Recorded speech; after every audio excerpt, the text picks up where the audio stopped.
교수님, 한국은 차도 별로 없는 나라입니다. 고속도로는 당연히 없을 수밖에 없는 후진국인데요. 여기 미국의 토목공학과에서 한국의 도로에 대한 이야기를 나누고 있습니다. 선진화된 중국의 토목공법 이야기를 하며 한국의 기술을 폄하하고 있는데 과연 중국 학생은 무얼 말하고 있는 것일까요?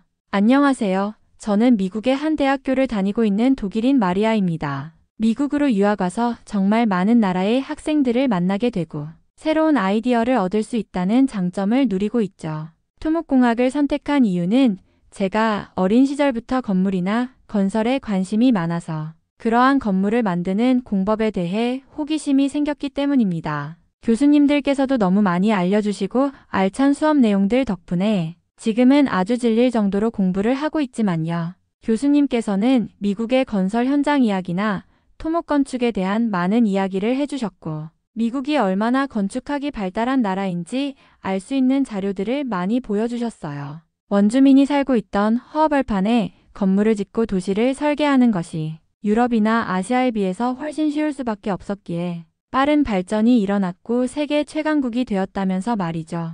그런데 최근 수업에서 교수님께서는 정말 충격적인 말씀을 하셨습니다. 한국의 예시를 들면서 아마 세계 최고의 토목 기술을 가진 나라는 한국일 것이고 한국의 건축과 건설의 수준을 뛰어넘는 나라는 없을 거라고 하셨거든요. 한국의 고속도로를 달리면 3차로의 터널들을 자주 볼 수가 있는데 세계 그 어떤 나라를 가더라도 3차로의 너비로 뚫린 터널을 보기는 힘들다고 했죠. 심지어 고속도로를 지하화하는 엄청난 나라라며 전 세계에서 보고 배울 만한 토목 기술이 널렸다고 하더라고요. 저는 독일인으로서 아우토반이 세계 최고의 고속도로라고 생각했고 아우토반은 속도 무제한 구간이 있을 정도로 독일 최첨단 자동차의 기량을 마음껏 뽐내는 곳이기도 하거든요. 그런데 제가 생각했을 때는 한국은 고속도로를 달릴 만한 자동차를 제대로 만들지도 못할 것이 분명하고 이제야 경제가 개발도상국이 되어가는 나라라고 알고 있기 때문에 무언가 이상하다는 생각만 가득했습니다. 저희 아버지께서는 과거 한국이 파독 간호사나 광부들을 통해서 외화벌이를 하던 후진국 중에 후진국이고 독일에서 기술을 구매하는 나라라며 굉장히 가난하게 보셨거든요. 저도 한국의 K-팝 문화를 보면서 그 문화가 기술이 부족하기 때문에 문화예술로 먹고 살려는 움직임처럼 보고 있었으니 말이죠. 저의 이런 생각들을 알기라도 하는지 한 아시아 학생이 번쩍 손을 들고 말하더라고요. 자신을 중국인이라고 주장하는 그 여성은 한국에 대해 무척 많은 것을 알고 있었습니다. 교수님, 저는 한국 바로 옆에 있는 중국에서 온 학생입니다. 이 강의실에서 저만큼 한국을 제대로 아는 사람은 없을 것입니다. 한국은 고속도로가 없으며 고속도로를 달릴 만한 차도 만들지 못하는 나라입니다. 중국 유수의 기업인 BYD, 동풍소콘 등의 자동차를 수입해서 타는 것으로 알고 있고 그것도 최상류층이 되어야 동풍소콘의 SUV를 구매할 수가 있을 겁니다. 한국의 고속도로는 중국의 기술과 자본으로 만들어낼 수밖에 없으며 한국산 자동차가 아닌 중국산의 고품질 자동차를 탈 수밖에 없는 상황입니다. 중국의 고속도로나 교량 등의 토목 기술은 세계 최고 수준이고 중국산 최고의 품질과 재료를 통해 지어진 건축물이 가장 튼튼하지 않습니까? 한국의 터널 기술을 말씀하셨는데 중국의 터널은 세계에서 가장 많을 수밖에 없으며 가장 땅도 넓고 인구도 많은 최강대국인 중국의 기술을 빌려간 한국이 그런 거짓말을 치고 있는 것이 분명합니다. 저는 그러한 중국인 학생의 말을 듣고 저 말이 옳다고 여겼습니다. 중국은 한국 옆에 있는 나라인데다가 중국인과 한국인은 비슷한 사람이기 때문에 중국인의 말이 가장 정확할 테니까요. 심지어 중국인은 이런 말을 하더라고요. 중국의 지도자 시진핑 주석은 한국의 역사는 중국의 일부라고 말한 적이 있고 한국은 중국의 변방 역사를 지닌 나라입니다. 중국에서 공식적으로 한국을 그렇게 인정한 상황인데 미국에서 한국을 잘못 바라보고 있는 것은 중국에서는 황당한 일입니다. 실제로 인터넷을 얼른 뒤져보니 중국의 주석은 한국이 중국의 일부라고 발언했고 한국의 역사라고 여기는 것들은 중국의 일부라고 말했더라고요. 저는 아무리 그래도 중국 최고 지도자가 그런 발언을 했다는 것은 절대 거짓말일 리 없다는 생각이 들었고 중국인 학생의 말에 더욱 신뢰가 가게 되었습니다. 그런데 한참 동안 그 내용을 듣고 있던 교수님의 말씀은 무언가 다르더라고요. 교수님은 중국인 학생의 발언에 대해 단호하게 말씀을 시작하셨습니다. 우선 중국 학생이 말한 부분에는 사실과 거짓이 혼재되어 있습니다. 한국의 역사와 기술에 대해 오해가 많으신 것 같군요. 한국의 고대 역사를 바로 잡아볼까요?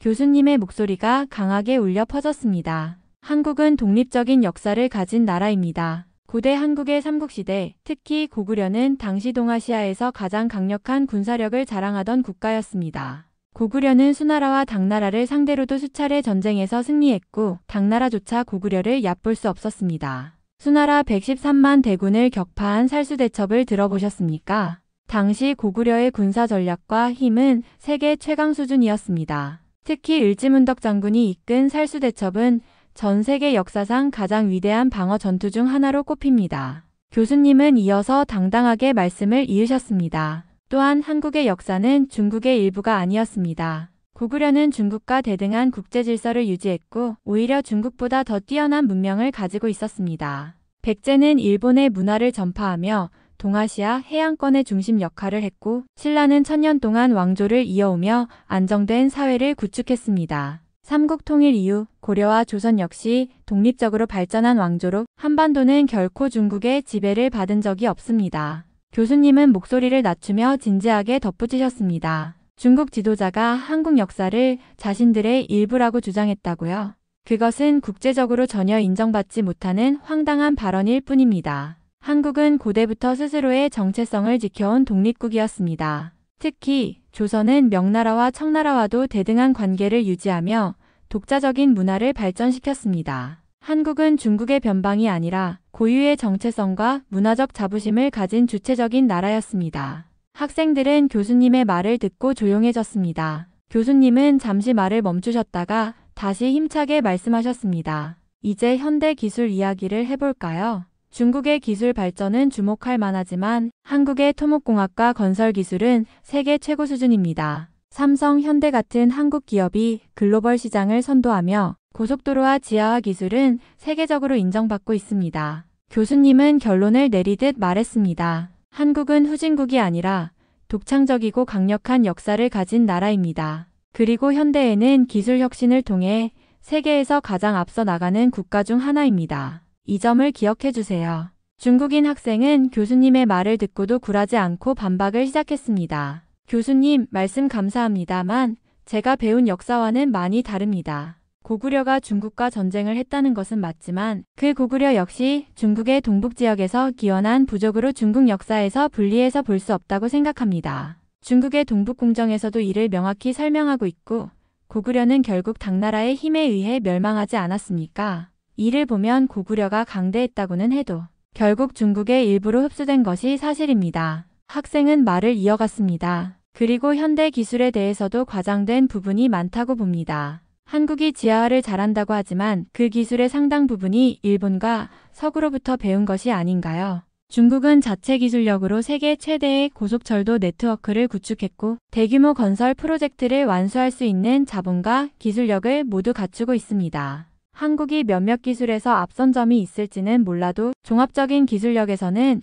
중국이 훨씬 우위에 있다고 생각합니다. 그 학생은 자신만만한 표정으로 말을 마무리했습니다. 결론적으로 한국이 자주적인 역사를 가지고 있고 현대 기술에서도 중국보다 우위에 있다는 주장은 다시 한번 검토되어야 한다고 생각합니다. 저는 한국이 중국의 영향을 받지 않았다는 주장을 받아들이기 어렵습니다. 교수님은 잠시 생각에 잠기더니 단호한 목소리로 반박을 시작하셨습니다. 좋습니다. 중국 학생의 의견도 존중합니다. 하지만 중국의 역사적 해석이 국제적으로 논란이 되는 부분이 있다는 점을 말씀드리겠습니다. 그리고 현대 기술에 대한 오해도 바로잡아야 할 것 같습니다. 한국의 기술력을 논하려면 한국 대기업들의 역사와 성과를 살펴보는 것이 가장 명확할 것입니다. 교수님은 칠판에 삼성, 현대, LG라고 적으며 말을 이어갔습니다. 한국의 삼성전자는 세계 최대의 반도체 기업입니다. 반도체는 현대 기술의 핵심이며 글로벌 IT 산업의 심장을 구성하는 핵심 부품입니다.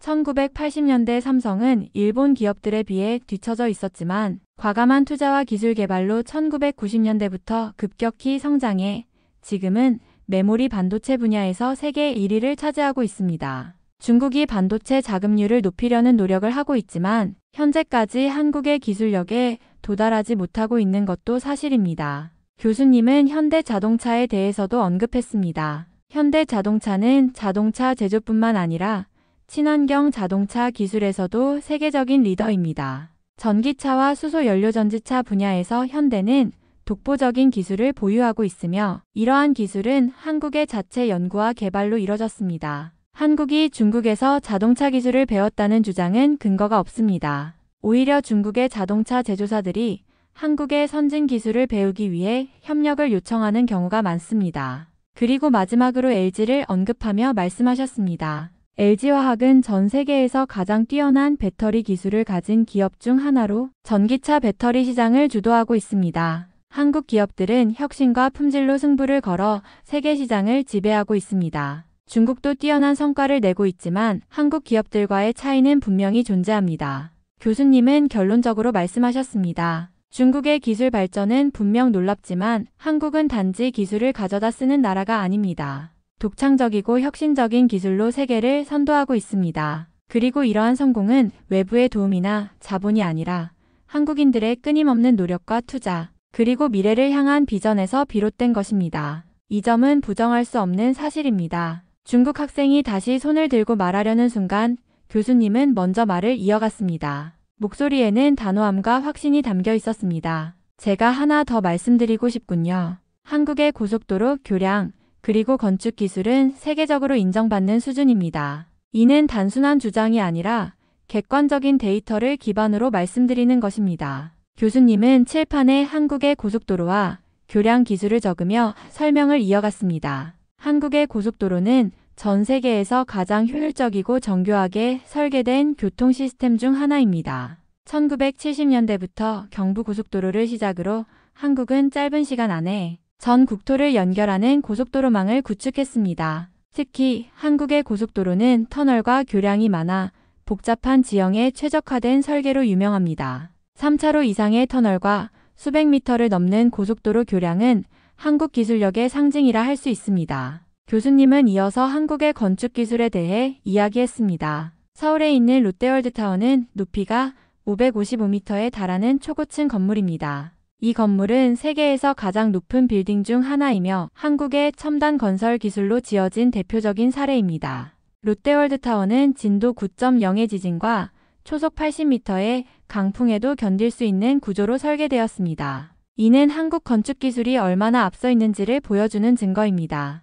교수님은 강의를 듣는 학생들을 돌아보며 말을 이어갔습니다. 또한 인천대교를 보십시오. 이 대교는 총 길이가 21.38km로 세계에서 가장 긴 사장교 중 하나입니다. 이 교량은 한국 기술로 설계 및 시공되었으며 강한 해풍과 지진에도 안전하게 유지되도록 최첨단 공법이 적용되었습니다. 한국은 교량 기술뿐 아니라 지하철 및 도시철도 시스템에서도 세계적인 수준을 자랑합니다. 서울의 지하철은 시간 정확성과 효율성 면에서 전 세계 대도시 중에서도 최고로 평가받고 있습니다. 교수님은 잠시 말을 멈추고 학생들에게 강조하듯 덧붙였습니다. 중국도 놀라운 인프라를 구축했지만 규모와 기술적 정밀도는 다릅니다. 한국은 자국의 기술과 창의성으로 이러한 성과를 이루었고 이 점은 명백한 사실입니다. 이러한 근거를 보고도 한국의 기술력을 폄하한다면 그것은 객관적인 분석이 아닌 편견에 불과합니다.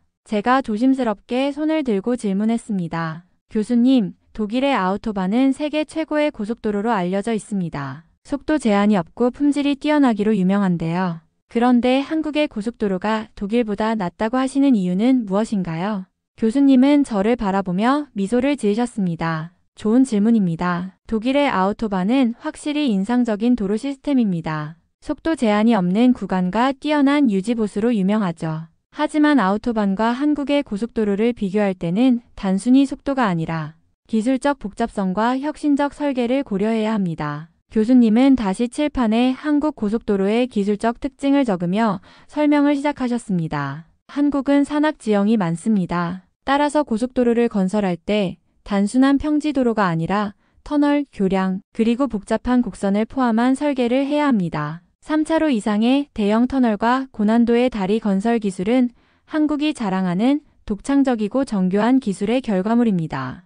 교수님은 잠시 멈추고 말을 이어갔습니다. 예를 들어 경인고속도로와 경부고속도로를 보십시오. 이 도로들은 단순히 차량 이동을 위한 것이 아니라 지역 간의 경제적 연결과 효율성을 극대화하도록 설계되었습니다. 특히 서울-부산 고속도로는 세계적으로도 보기 드문 지형적 어려움을 극복한 사례입니다. 한국의 고속도로는 단순히 빠르게 달릴 수 있는 도로가 아니라 복잡한 교통망과 완벽한 관리 시스템을 자랑합니다. 교수님은 고개를 끄덕이며 덧붙였습니다. 그리고 한국은 고속도로뿐만 아니라 건축에서도 세계 최고 수준입니다. 서울에 있는 롯데월드타워를 아시나요? 이 빌딩은 높이가 555m로 세계에서 가장 높은 건물 중 하나입니다. 롯데월드타워는 단순히 높이만 자랑하는 것이 아닙니다. 이 건물은 첨단 공법과 기술이 집약된 결과물로 초고층 건축의 안전성과 효율성을 동시에 만족시킨 사례입니다. 진도 9.0의 지진과 초속 80m의 강풍에도 견딜 수 있도록 설계되었습니다.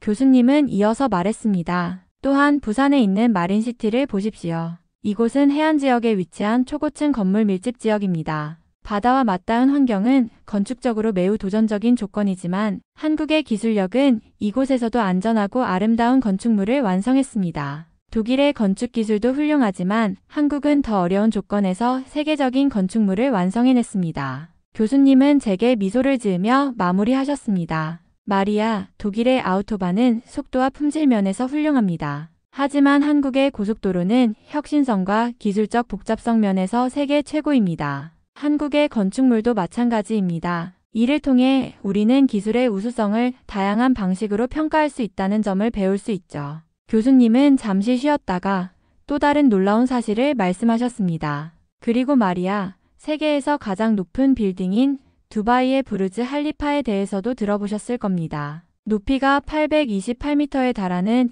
이 건물은 단순히 세계에서 가장 높은 건축물일 뿐 아니라 현대 건축 기술의 정점이라고 할 수 있습니다. 그런데 이 엄청난 건축물의 시공을 누가 맡았는지 아시나요? 학생들은 조용히 고개를 갸우뚱하며 기다렸습니다. 교수님은 미소를 지으며 대답하셨습니다. 바로 한국의 삼성물산이 시공을 맡았습니다. 부르즈 할리파는 한국 건설 기술과 관리 능력이 없었다면 존재할 수 없었을 것입니다. 이 건물의 설계와 시공 과정에는 엄청난 혁신 기술이 도입되었습니다. 예를 들어 부르즈 할리파는 초고층 구조에서 발생하는 강풍과 온도 변화에 대응하기 위해 독창적인 구조 설계를 채택했습니다. 이 모든 것을 가능하게 한 것이 바로 한국의 기술력입니다. 교수님은 다시 학생들을 둘러보며 강조하셨습니다. 부르즈 할리파의 시공은 단순히 높이만의 문제가 아닙니다. 강한 사막의 바람, 고온의 날씨, 그리고 초고층 건물에서 발생하는 복잡한 구조적 문제를 해결해야 했습니다. 삼성물산은 이러한 난제를 해결하며 세계 최고 수준의 건축 기술을 입증했습니다. 세계 여러 나라에서 도전했지만 한국 기업이 이 프로젝트를 성공적으로 완수했다는 것은 한국 기술의 정밀함과 우수성을 보여주는 명백한 증거입니다. 교수님은 열정적으로 말씀을 이어가셨습니다. 한국은 더 이상 다른 나라의 기술을 따라가는 나라가 아닙니다. 오히려 세계를 선도하고 가장 혁신적인 해결책을 제시하는 나라로 자리 잡았습니다. 부르즈 할리파 같은 사례는 단순히 한국의 건설 기술력을 보여주는 것이 아니라 한국이 세계 건축 시장의 리더라는 것을 증명합니다. 이 이야기를 듣는 동안 강의실 안의 학생들은 눈빛이 빛나기 시작했습니다. 교수님의 설명은 한국 기술에 대한 새로운 관점을 제시하며 학생들에게 깊은 인상을 남겼습니다. 저 역시 놀라움을 감출 수 없었습니다. 세계 최고 수준의 건축물과 도로가 한국 기술로 만들어졌다는 사실은 제게 큰 충격으로 다가왔습니다. 교수님의 강의가 끝난 뒤 저는 한동안 마음속에 남아있는 감정을 정리할 수 없었습니다. 한국에 대해 제가 알고 있던 편견이 완전히 깨졌고 오히려 한국이라는 나라에 대해 더 알고 싶어졌습니다. 교수님의 이야기는 마치 문을 열어젖힌 듯 한국이라는 나라의 매력을 저에게 보여준 것이었습니다. 강의가 끝난 후 친구들과 이야기를 나누었습니다. 얘들아, 아까 교수님 강의 들었지? 한국이 그렇게 대단한 나라였던 거 진짜 놀랍지 않아? 제 말을 듣고 있던 친구들, 특히 중국인 친구는 약간 불편한 표정을 지었지만 다른 친구들은 고개를 끄덕였습니다. 맞아, 나도 몰랐는데 한국이 그렇게 건축 기술이 뛰어나다니. 부르즈 할리파를 지었다는 건 정말 대단해. 미국인 친구가 말했습니다. 그날 저녁 저는 인터넷으로 한국에 대해 더 알아보기 시작했습니다. 한국의 고속도로와 초고층 빌딩, 그리고 그들이 세계에서 어떤 위치에 있는지 확인하면서 한국의 놀라운 기술력에 점점 더 빠져들었습니다. 동시에 한국의 전통 문화, 음식, 그리고 역사에도 호기심이 생겼습니다. 며칠 후 저는 몇몇 친구들과 함께 한국으로 견학을 가기로 결심했습니다. 우리 방학 때 한국에 가보는 거 어때? 실제로 그 고속도로도 보고 롯데월드 타워도 가보고 한국의 건축 현장을 직접 눈으로 보면 좋을 것 같아. 제 제안에 친구들도 흥미를 보였습니다. 좋은 생각이야. 가서 직접 보면 더 많은 걸 배울 수 있을 거야. 미국인 친구가 말하며 동의했습니다. 그렇게 우리는 교수님께 이 계획을 알리고 한국 방문과 관련된 자료를 추천받았습니다. 교수님은 미소를 지으며 말씀하셨습니다. 정말 좋은 생각입니다. 한국은 가볼 가치가 충분한 나라죠. 서울, 부산, 인천 등 주요 도시를 둘러보세요. 고속도로뿐만 아니라 도시 설계와 건축물을 보면 놀라움을 금치 못할 겁니다. 그리고 한국의 문화도 직접 체험해보세요. 가서 많은 걸 느끼고 배우길 바랍니다. 마침내 견학 계획이 세워졌습니다. 한국의 여러 도시에 있는 현대적 건축물과 전통적인 건축물, 그리고 도로와 교량 등을 둘러보는 일정을 짜고 항공권과 숙소를 예약했습니다. 저는 점점 더 설레는 마음으로 한국 여행을 기다리게 되었습니다. 교수님이 말씀하신 그 고속도로와 터널을 달릴 생각하니까 너무 기대돼. 그리고 한국 음식도 정말 맛있다고 하던데 떡볶이, 김밥 그런 거 먹어봐야겠어. 친구들은 저마다 기대에 찬 얼굴로 대화를 나누었습니다. 이제 한국에 가서 직접 보고 느끼고 배우는 시간만 남아 있었습니다. 저와 친구들은 그 여정을 통해 새로운 영감을 얻을 준비가 되어 있었습니다. 우리 견학 계획이 점점 구체화되자 자연스럽게 중국인 친구와의 대화도 이어졌습니다. 견학 계획을 설명하며 함께 가자고 권유했지만 그의 반응은 예상 밖이었습니다. 한국? 나는 절대 안 가. 그 나라는 우리 중국을 따라올 수 없고 가볼 가치도 없어. 평생 한국에 가지 않을 거야. 그의 말에 방 안의 분위기가 약간 어색해졌습니다. 친구들은 조용히 그의 말을 듣고 있었고 저는 잠시 고민하다가 조용히 말을 꺼냈습니다. 우리가 가는 이유는 그 나라가 좋고 나쁘다는 걸 떠나 배울 점이 많아서야. 한국의 기술, 문화, 역사를 직접 보고 느껴보자는 거지. 우리가 꼭 좋아해서만 가는 건 아니야. 하지만 그는 고집스러운 표정을 풀지 않았습니다. 너희가 가서 뭘 보든 내 생각은 안 변해.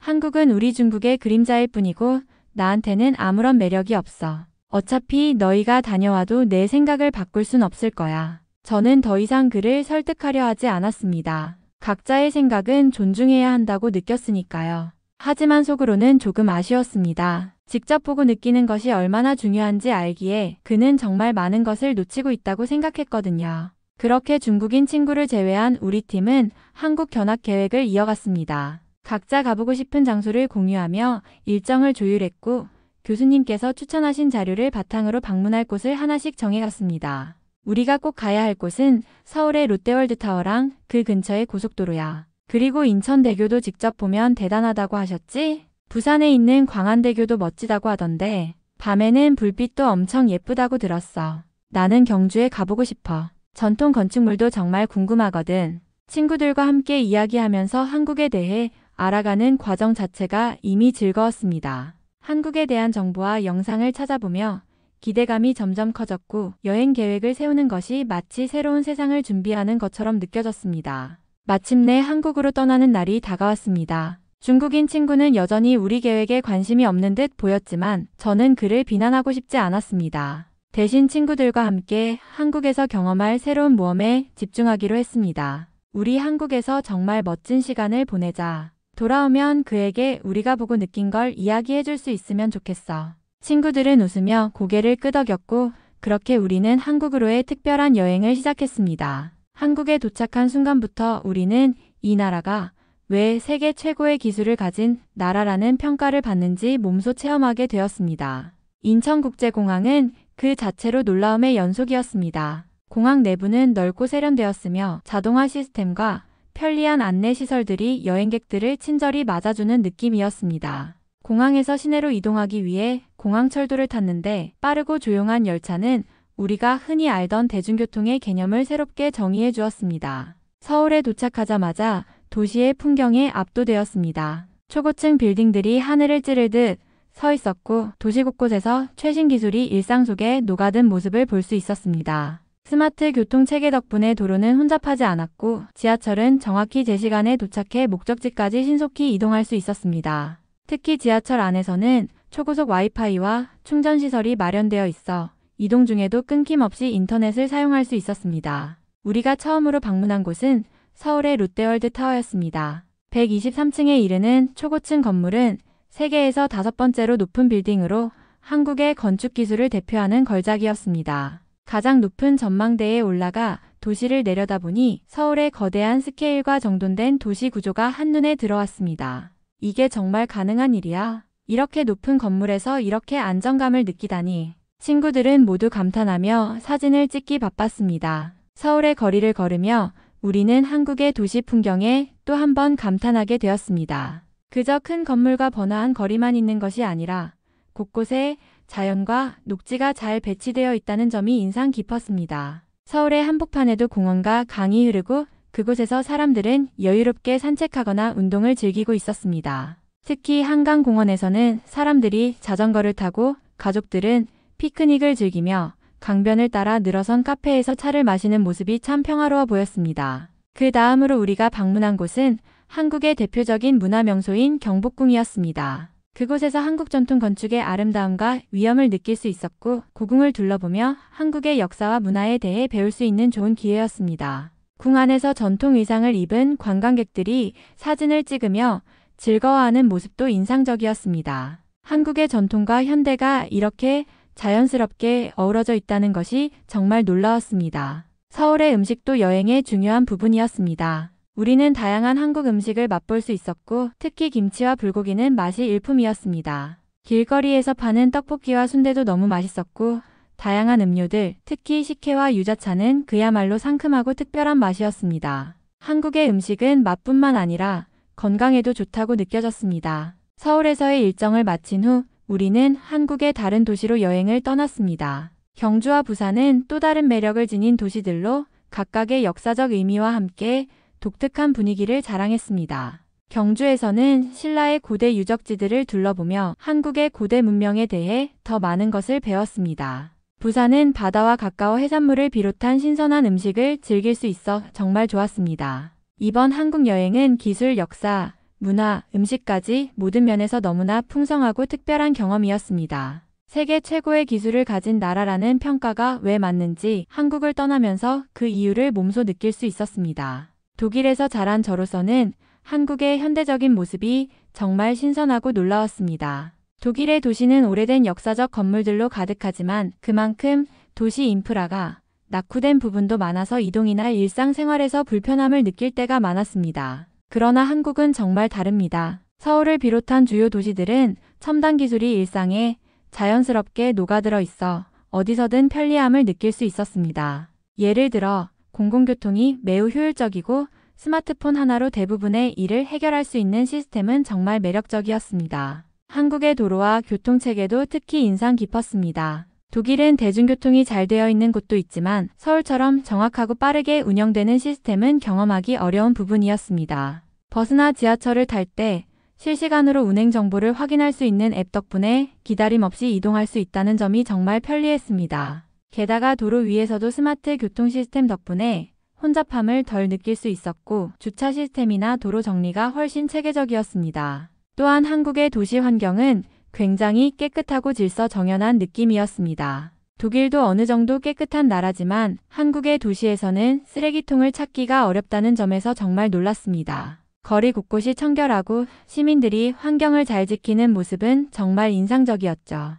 음식도 정말 차별화된 점이 많았습니다. 독일의 음식은 좀 더 무겁고 칼로리가 높은 편인데 한국 음식은 그 맛뿐만 아니라 건강에도 좋다는 느낌을 받았습니다. 매일매일 신선한 재료로 만들어지는 다양한 반찬들이 제공되고 국이나 찌개 등의 음식들이 굉장히 맛있고 영양가가 높다는 생각이 들었습니다. 독일에서는 이런 다양성을 찾기가 힘든데 한국은 하루하루 다른 맛을 경험할 수 있다는 점이 정말 좋았습니다. 전체적으로 한국은 그 현대적인 기술력과 효율적인 시스템 덕분에 매우 편리하고 즐거운 나라였고 제게는 정말 매력적인 경험이었습니다. 독일에서 느꼈던 불편함이 한국에서는 전혀 느껴지지 않았고 더 나아가 그 모든 것이 제게 큰 인상을 남겼습니다. 토목공학을 공부하는 저로서는 한국에서 공부하고 싶다는 생각까지 들었습니다. 한국은 세계적으로 인정받는 건설 기술과 인프라가 발전한 나라로 특히 고속철도, 스마트 도시, 교량 건설 등에서 혁신적인 프로젝트들이 많이 이루어지고 있습니다. 한국의 대학들이 제공하는 토목공학 프로그램도 매우 우수하고 실무와 이론을 잘 결합한 교육을 받을 수 있다는 점에서 큰 매력을 느꼈습니다. 또한 한국의 건설업체들은 글로벌 시장에서도 두각을 나타내고 있어서 한국에서의 교육을 통해 국제적인 경력을 쌓을 수 있는 기회도 많을 것 같다는 생각이 들었습니다. 서울을 비롯한 한국의 도시들은 토목공학적인 측면에서 훌륭한 모델들이 많아서 실습이나 연구를 통해 많은 것을 배울 수 있을 것 같습니다. 특히 스마트시티와 관련된 기술이 발전하고 있는 한국에서 토목공학을 공부하면 미래의 건설 기술에 대해 깊이 있는 지식을 쌓을 수 있을 것이라는 확신이 들었습니다. 그리고 한국의 많은 대학들이 최신 기술을 적용한 연구와 프로젝트를 진행하고 있어 그 환경에서 학문적 성장과 함께 실제 산업 현장에 가까운 경험을 쌓을 수 있을 것입니다. 이러한 점들이 저에게는 정말 큰 유인책이 되었고 한국에서 공부하며 현장 경험도 쌓아가고 싶다는 욕구가 커졌습니다. 미국에 가서도 교수님께 한국 대학원에 대한 이야기를 듣게 되었습니다. 교수님은 한국의 토목공학 프로그램에 대해 굉장히 긍정적으로 말씀하셨고 특히 한국 대학들이 연구와 기술 혁신에서 세계적으로 인정받고 있다는 점을 강조하셨습니다. 교수님은 제가 한국에서 석사과정을 시작하면 최신 기술과 연구를 접할 수 있는 좋은 기회가 될 것이라고 하셨고 한국의 대학들이 다양한 국제적 협력 프로그램을 운영하며 전 세계에서 온 연구자들과 함께 작업할 수 있는 환경을 제공한다는 점을 강조하셨습니다. 그 이야기를 듣고 나서 저는 한국에서 석사과정을 진학하겠다는 결심을 굳히게 되었습니다. 한국은 저에게 단순히 기술적인 측면뿐만 아니라 글로벌 환경 속에서 성장할 수 있는 기회를 제공하는 곳으로 다가왔습니다. 특히 한국의 대학원 프로그램은 연구에 필요한 자원과 지원이 풍부하고 실습 중심의 교육을 통해 현장에서 바로 적용할 수 있는 능력을 기를 수 있다는 점에서 매우 매력적이었습니다. 또한 한국에서의 연구는 빠르게 변화하는 글로벌 건설 기술에 맞춰 진행되기 때문에 저에게 큰 도전이자 기회가 될 것이라고 느꼈습니다. 결국 교수님의 조언과 제 생각이 맞아떨어져 한국 대학원으로 진학하는 결정을 내리게 되었습니다. 이제 한국에서의 공부가 저에게 제공할 수 있는 무한한 가능성을 기대하며 석사 과정에 대한 준비를 시작하려고 합니다. 앞으로 한국에서 살게 된다는 생각에 설렙니다. 새로운 환경에서의 도전과 기회들이 저를 기다리고 있다는 생각에 마음이 두근거립니다. 한국은 기술, 문화, 교육, 그리고 사람들 모두가 매력적인 요소로 가득 차 있는 곳이라 이곳에서 살아가면서 경험할 수 있는 것들이 정말 많을 것 같아요. 대학원에서 공부하는 동안 세계적인 연구와 혁신을 이끌어가는 선도적인 인프라 속에서 많은 것을 배우고 성장할 수 있을 것이라고 확신합니다. 또한 한국은 제가 처음 방문했을 때 느꼈던 도시의 세련된 모습과 효율적인 시스템 덕분에 생활이 매우 편리할 것 같다는 생각이 들어요. 교통이 편리하고 스마트한 도시 환경 덕분에 매일매일이 즐겁고 새로운 발견으로 가득 찰 것 같습니다. 한국의 맛있는 음식, 풍부한 문화, 그리고 다양한 사람들과의 교류도 정말 기대가 됩니다. 무엇보다도 한국은 전 세계에서 많은 사람들의 주목을 받는 나라로 다양한 기회와 인연들이 나를 기다리고 있을 것이라는 점이 설렙니다. 새로운 시작을 앞두고 기대감과 함께 작은 걱정도 있지만 한국에서의 생활이 분명 제 인생에 큰 전환점을 가져다 줄 거라고 믿고 있습니다. 이번 사연은 여기서 마무리하도록 하겠습니다. 끝까지 시청해주셔서 감사드립니다. 좋아요와 구독은 영상 제작에 큰 힘이 됩니다. 꼭 한 번씩만 눌러주세요. 감사합니다.